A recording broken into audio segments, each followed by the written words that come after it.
Charge की कौन सी होती है, कूलम, टाइम की कौन सी होती है अभी, सेकेंड। तो 1 एम्पियर की डेफिनेशन आ गई आपको किसकी इक्वल है, 1 कूलम, सेकेंड इनवर्स।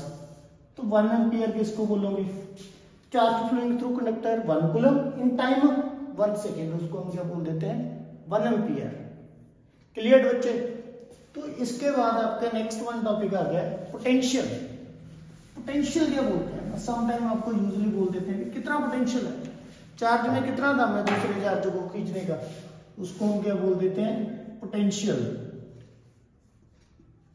पोटेंशियल क्या होता है, पोटेंशियल सपोज ये चार्ज पड़ा है, कोई बड़े वाला चार्ज क्यू, इलेक्ट्रिक फील्ड में पड़ा है, दूसरा चार्ज आपका पड़ा है इन्फिनिटी पे। कौन सा चार्ज पड़ा है इन्फिनिटी पे, क्यू नॉट पड़ा है। जो चार्ज इन्फिनिटी पे क्यू नॉट पड़ा है, इस चार्ज को हमने यहाँ पे लेके आना, मूव करके इलेक्ट्रिक फील्ड में लेकर आना। इलेक्ट्रिक फील्ड में लेकर आने के लिए ये वाले चार्ज को हमें क्या करना पड़ेगा, वर्क तो करना पड़ेगा, work done per unit charge, work done double charge Q not. The work done to bring a charge from infinity to electric field, जितना वर्क डन करना पड़ता है उसको हम क्या बोल देते हैं, इलेक्ट्रिक पोटेंशियल। तो इसकी ऐसे यूनिट्स क्या होती हैं अभी इलेक्ट्रिक पोटेंशियल की, पोटेंशियल की होती है वोल्ट, वर्क की होती है जॉल, चार्ज की होती है कूलम। तो 1 वोल्ट की इसकी इक्वल आ गया, वोल्ट का सिंपल होता है V, जॉल का होता है J, कूलम का होता है C। तो 1 वोल्ट की इसकी इक्वल आ गया 1 जॉल, कूलम ऊपर जाकर क्या बन जाएगा V इनवर्स। ये आपका आ गया electric potential.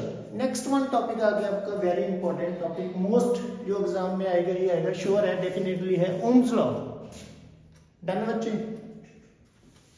Third one topic देखो, ओम्स लॉ हम किसको बोलते हैं। Next one topic Ohm's law. Ohm's law क्या होता है बच्चे, basically V is directly to I।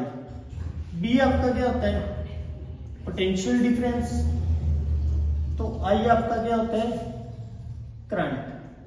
Potential difference across the ends of wire is directly proportional to the current। But ये डायरेक्ट होने के लिए कंडीशन क्या है, कांस्टेंट क्या होना चाहिए आपका, टेम्परेचर, प्रेशर। एक्सटर्नल कंडीशन क्या होनी चाहिए आपकी, कांस्टेंट, टेम्परेचर, प्रेशर। अगर ये कांस्टेंट होगी तो V किसके डायरेक्टली होगा, I के। पोटेंशियल किसके डायरेक्ट होगा, भी करंट के डायरेक्ट होगा। तो मैंने ये डायरेक्टली प्रोपोर्शनल हटा दिया, तो कांस्टेंट लगा दिया R को हम इसका कांस्टेंट बोल देते हैं, this is called the resistance of conductor. अगर डायरेक्ट होगा तो आपने ग्राफ आ जाए, आपको ग्राफ कैसे बनाना है, एक साइड आपने V ले लेना है, एक साइड I। तो डायरेक्ट का मीनिंग क्या है, जैसे जैसे V बढ़ेगा वैसे I बढ़ेगा, तो इसका ग्राफ क्या होगा भी, स्ट्रेट लाइन ग्राफ होगा। इसका ग्राफ क्या होगा, straight line. Straight line slope क्या शो कर रही है आपको, तो इक्वल अमाउंट में इंक्रीज हो रहे हैं करंट भी एंड पोटेंशियल भी। इसका ग्राफ क्या होगा, स्ट्रेट लाइन ग्राफ होगा। डन बच्चे, डन यहां तक। तो नेक्स्ट वन जॉल्स लॉ क्या होता है, जॉल्स लॉ किसको बोलते हैं, very important, most law important है ये भी एग्जाम में आने वाला है। अगर ये लॉ आ गया तो आपको पावर के टॉपिक भी क्या हो जाएंगे, क्लियर हो जाएंगे। क्लियर है यहां तक।